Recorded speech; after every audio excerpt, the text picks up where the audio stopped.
ప్రభుని సుక్రీస్తునాములు మీ అందరికీ వందనాలు. Praise the lord. ఈ ఉదయకాల సమయంలో దేవుని యొక్క వాక్యాన్ని చదువుకుందాం. నిర్గమకాండము 40వ అధ్యాయము 34వ వచనం. అప్పుడు మేఘము ప్రత్యక్షపు గుడారమును కమ్మగా యెహోవా తేజస్సు మందిరమును నింపెను. ఆమేన్. మహాదేవుడును రక్షకుడైన యేసుక్రీస్తు నామమున మీ అందరికీ శుభములు. అందరూ బాగున్నారా? మీరందరూ బాగుండాలని దేవుని సన్నిధిలో ప్రతిదినము మీ కొరకు ప్రార్థన చేస్తున్నాం. ఈ ఉదయకాల సమయంలో నిర్గమకాండము నుండి ఒక ప్రత్యేకమైన విషయం మనము చదివాము.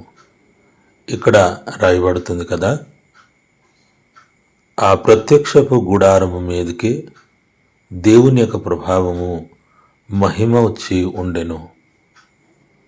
ఈ విషయం మనము ఆలోచించినట్లయితే నిర్గమకాండంలో చాలా అధ్యాయాలు కూడా ప్రత్యక్షపు గుడారము ఏ రీతిగా సిద్ధపరచవలెనో అది దేవుడు మోసేతో మాట్లాడి, అలాగే ఆయన ఏర్పాటు చేసిన బిడ్డల ద్వారా దేవుడు ఆ ప్రత్యక్షపు గుడారముక పరిశుద్ధ ఉపకరణములు తయారు చేసినట్లుగా మనం చూస్తున్నాం. తయారు చేసిన తర్వాత అది ఎక్కడ ఎలాగ ఉంచబడాలో అది మోసే ద్వారా దేవుడు ఇశ్రాయేల్ ప్రజలతో మాట్లాడతారు. అలాగే ఈ లేవీయులు లేక యాజకుల ద్వారా అది సిద్ధపరచబడి ఎక్కడ ఏదో ఉంచబడాలో అది ఉంచబడడం జరిగింది. దాని తర్వాత దేవుని యొక్క మహిమ దిగి వచ్చి ప్రత్యక్షపు గుడారం మీద వచ్చి ఉండెను. హల్లెలూయా. పగలు మేఘముగాను రాత్రి అగ్నిగాను దేవుడు దిగిరాడము, ప్రత్యక్షపు గుడారం మీద ఉండడము మనము చూస్తున్నాం.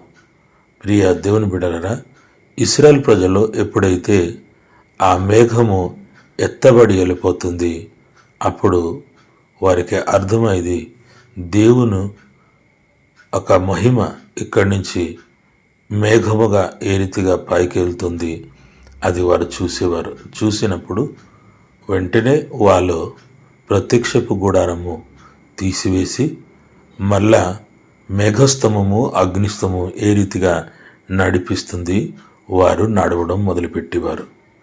అలాగే దాదాపు 40 సంవత్సరాలు వాళ్ళు ప్రయాణమై వెళ్ళడం మనము చూస్తున్నాం.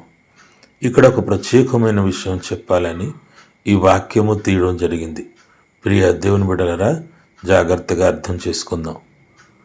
దేవుని యొక్క మాట చొప్పున మోసే ఇశ్రాయేల్ ప్రజలను నడుపుతూ ఇశ్రాయేల్ ప్రజల ద్వారా ప్రత్యక్షమైన వ్యక్తులను పిలిచి వారి ద్వారా ప్రత్యక్షపు గుడారము తయారు చేయడం జరిగింది.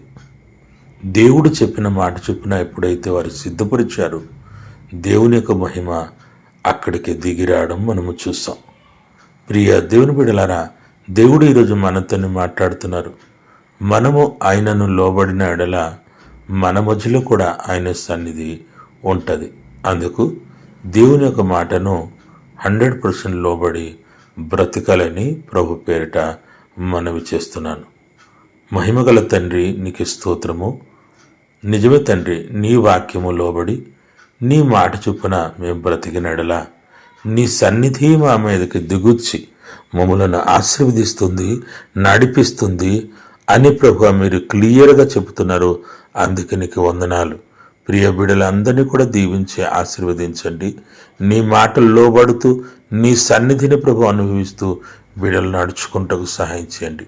అలాగే లోకములో సంఘము అని నువ్వు ఇచ్చిన ప్రభునైన సహవాసమును ఎవరు కూడా మర్చిపోకుండా ప్రతి ఆదివారం లేక ఎప్పుడెప్పుడు ప్రార్థన ఉంటుంది, ప్రతిసారి కూడా బిడ్డలు ప్రభు నీ సన్నిధిలో చేరి నిన్ను స్తుతించి ఘనపరిచి ఆశీర్వదించబట్టుకు మీరు సహాయం చేయనని యేసు పుణ్యనామములో అడుగుచున్నాము తండ్రి. ఆమేన్. దేవుడు మిమ్మలను ఆశీర్వదించును గాక.